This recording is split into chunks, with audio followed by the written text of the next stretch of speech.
आजच्या सभेमध्ये प्रामुख्याने दूरसंचार विभागाचे असतील किंवा खाजगी मोबाईल टॉवर जे आहेत त्या टॉवरच्या अनुषंगाने केंद्र शासनाने काही सूचना महानगरपालिकेला दिलेल्या होत्या की यापुढे मोबाईल टॉवरच्या आकारण्यात येऊ नये।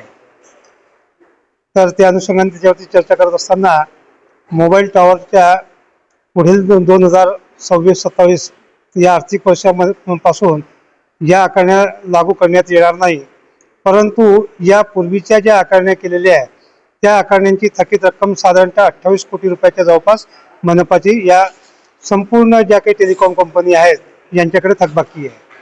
आणि वर्षानुवर्षापासून या टेलिकॉम कंपन्या महानगरपालिकेचा उत्पन्नाचा स्रोत असलेला हा मिळकत कराचाच एक भाग असल्याने तो उत्पन्नापासून वंचित ठेवत आहे।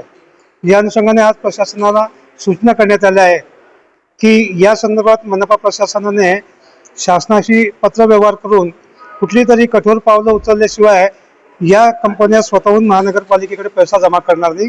कारण शेवटी 28 कोटी रुपये ही रक्कम काही थोडकी नाही आहे। 28 कोटी रुपये उत्पन्न मिळणार हे अपेक्षित धरून अर्थसंकल्प तयार केला गेलेला आहे। 28 कोटी रुपयाचं उत्पन्न जर कधी मनपा वसूल करू शकत नसेल तर मग त्या 28 कोटीच्या अनुषंगाने प्रस्तावित केलेली कामं सुद्धा मार्गी लागू शकणार नाही। या अनुषंगाने प्रशासनाने कठोर पावलं उचलून ही थकीत रक्कम लवकरात लवकर वसूल करण्याच्या संदर्भातला एक धोरण ठरवून त्या संदर्भातला अहवाल 15 दिवसाच्या स्थायी समितीसमोर मांडण्याच्या संदर्भात सूचना करण्यात आलेल्या आहे।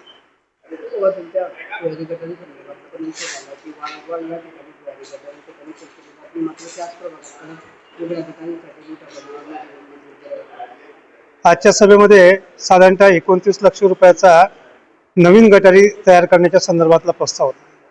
नवीन गटारी करण्याच्या संदर्भातला प्रस्ताव ज्या वेळेला स्थायी समितीसमोर आला त्या अनुषंगाने आपण बघितलं तर ज्या प्रभागात या गटारी होत आहेत त्या प्रभागातील भुयार गटर योजना ही साधारणतः 2 वर्षापासून कार्यान्वित झालेली आहे, परंतु नागरिकांनी अपेक्षित असलेल्या कनेक्शन जोडण्या भुयार गटरला जोडण्या अजूनपर्यंत केलेल्या नाही आहे। या संदर्भात गेल्या 2 वर्षापासून संपूर्ण योजना तयार असून सुद्धा साधारणतः 20% जवळपासच्या योजना जोडण्या ज्या आहेत त्या पूर्णत्वास गेलेल्या आहेत।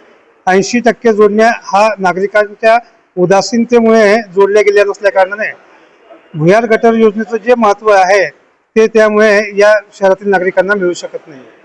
त्याचं कारण फक्त एवढंच आहे की ती नागरिकांमधली उदासीनता आणि प्रशासनाकडनं कुठलेच कडक धोरण राबवले जात नसल्या कारणाने या योजनेवरती वारंवार हा 30-30 लाख रुपयासारखा खर्च करणं हे या महानगरपालिकेला आर्थिकदृष्ट्या योग्य नाही आहे। या अनुषंगाने प्रशासनाने सूचना केली की आपण साधारणतः याच्या संदर्भात कुठेतरी कठोर पावलं उचलण्याच्या दृष्टिकोनातनं या नागरिकांच्या ज्या नागरिक जोडण्या करून घेणार नाहीत त्या महानगरपालिकेने आपल्या माध्यमातून त्या जोडण्या कराव्या आणि त्या योजनांना येणारा जो खर्च असेल त्याच्या दुप्पट दंडाची रक्कम संबंधित मिळकत धारकाकडनं वसूल करण्याच्या संदर्भातली उपाययोजना योजावी, अशा पद्धतीने एक धोरणात्मक प्रस्ताव तयार करून त्याची माहिती ही जनतेपर्यंत पोहोचली गेली पाहिजे आणि नागरिकांनी याच्या संदर्भात प्रतिसाद देऊन त्या जोडण्या तातडीने करून घेणं गरजेचं आहे।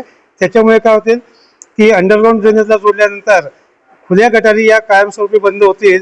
त्याच्यातनं जी आज दुरावस्था होते, डास साचून राहतो, स्वच्छता व्यवस्थित होत नाही, त्याच्यामुळे डासांची उत्पत्ती होती, डासांच्या उत्पत्तीमुळे नागरिकांचं आरोग्य धोक्यात येतं, या सगळ्या गोष्टी टाळता येतील।